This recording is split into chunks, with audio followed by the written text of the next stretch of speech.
fun with us. And we're having a lot of you going to and it's going to be a lot of fun. And we're sort of celebrating like the biggest bill of its kind ever signed. And it's going to make this country into a rocket ship. It's going to be really good. Mr. President, you met a lot of House Republicans yesterday. What is the office for that? I think when you go over the bill, it was very easy to get it. We went over that bill, and point after point, biggest tax cut in history, great for security, great on the southern border, immigration is covered, we covered just about everything. Again, it's the biggest bill ever signed on this ground. Mr. President, some House Republicans that were concerned about the bill said that they had conversations with you where you made policies. What promises did you make? Did you tell Representative Clyde that you had some action on gun rights? What sort of deals did you make with those? Well, I talked to a lot of different Republicans doing it, and we had a good time being there. I did not have much of a problem with any of them. We had 2 negative votes, but we had whatever it was. You also got them to agree with yes? Yeah, I think a few of them I did, but I think they would have gone yes anyway. What were those deals? No deals. What I did is we talked about how good the bill is. I mean, that's the deal, I guess, when you think about it. But obviously convinced them, but it was not hard. This is a great bill. This is going to be a great bill. Mr. President, Congressman Brian Fitzpatrick was one of 2 no's to vote no for the big, beautiful bill. Do you want to primary him too? Well, I was disappointed that he did that. There were 2 of them that voted no, so I was disappointed that he voted no. What did the call was like your group today at Congress? We had a call. It was a pretty long call. We talked about a lot of things, including Iran. And we also talked about, as you know, the war with Ukraine. I'm not happy about that. Mr. President, did you make any progress with him on a deal with Ukraine? Did you feel like you made any progress with him? No, I didn't make any progress at all. Mr. President, how much growth can the country expect from the one I think we're going to get great growth. I think we'll have growth in record numbers. This is going to be something that's amazing. Everybody was watching it all over the world. And I want to congratulate the Speaker and Tom Emmer, Steve Scalise, everybody else. I mean, they worked so hard, so hard. This has really been going on for over a year, when you think about it. I think, to be exact, about 14 months. And this was the culmination. And I guess it ended a lot earlier. A lot of people thought it would end up the following afternoon. Well, it ended up late in the evening. But they were great. What do you think it says? And by the way, on the Senate side, I thought Senator Sue did a fantastic job. Mr. President, it says about the power you have within your party compared to your first term that you were able to get this over the finish line. I think I have more power now. I do. I could say, oh, gee, I don't know. I think I probably do because we've had a great record of success. My first term was very, very successful. We had the greatest economy in the history of our country. I think we're going to blow it away this time. But, we've proven certain things, and, I think probably it's got more gravitas, more power. Sure, you signed a trade deal with Vietnam yesterday. Great deal, 40% on trans-shipping. Can we expect any more of that for next week?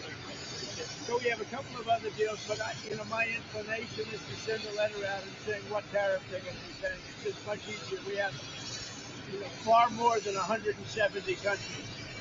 And how many deals can you make? And you can make good deals, but they're very much more complicated. I'd rather, and I've been like this from the beginning, I'd rather send out a letter saying this is what you can make do business in the United States. And I think it'll be well received. I think it's just so many countries. And then they go specific. Let's do this, let's do that. Beef, ethanol, and I'd rather just do a simple deal where you can maintain it and control it.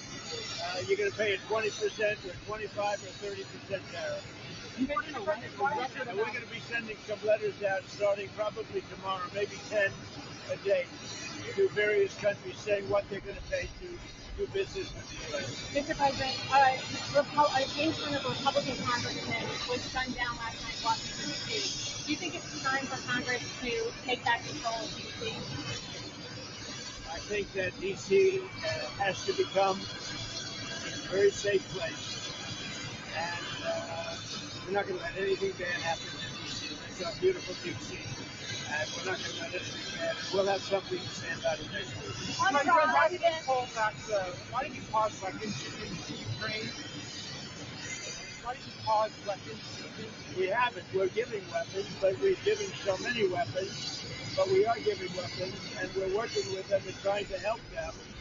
But we haven't. You know, Biden emptied out our whole country giving them weapons. And we have to make sure that we have enough for ourselves. Who you with? Who you Go ahead. President, there's going to be a lot of symbolism tomorrow when you're signing the one big beautiful bill on Independence Day at the White House, kicking off the 250 years of American independence. What message should Americans be getting tomorrow when you sign this bill? Well, I think it's going to be really a message of proudness. You can be proud of your country because our country is doing fantastically well. The economy is great. You saw the stock market. We're setting records. And in every aspect of our country, we're doing well, despite the fact that we inherited millions of people that shouldn't have been here. And I think we have crime stats that are coming out that are showing the lowest numbers we've had in many years. And that is also despite the fact that a lot of people are here that shouldn't have been let into our country. So they're going to be very proud tomorrow. So we're signing at about 5 o'clock.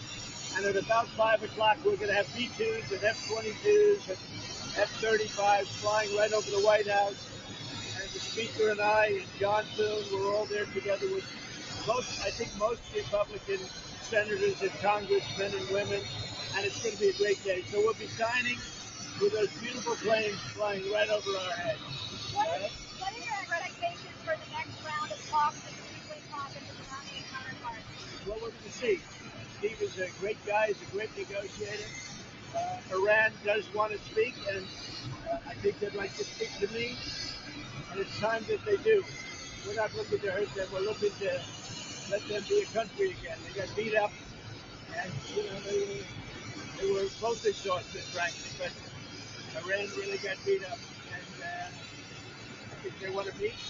I know they want to meet. And if it's necessary, I'll do it. But Steve is involved, is very much involved, and he's done a fantastic job. All right, one more. Mr. President, on Gaza, do you still want the U.S. to take over Gaza? I want the people of Gaza to be safe, more important. So that's I want to see safety for the people of Gaza. They've gone through hell. Thank you very much.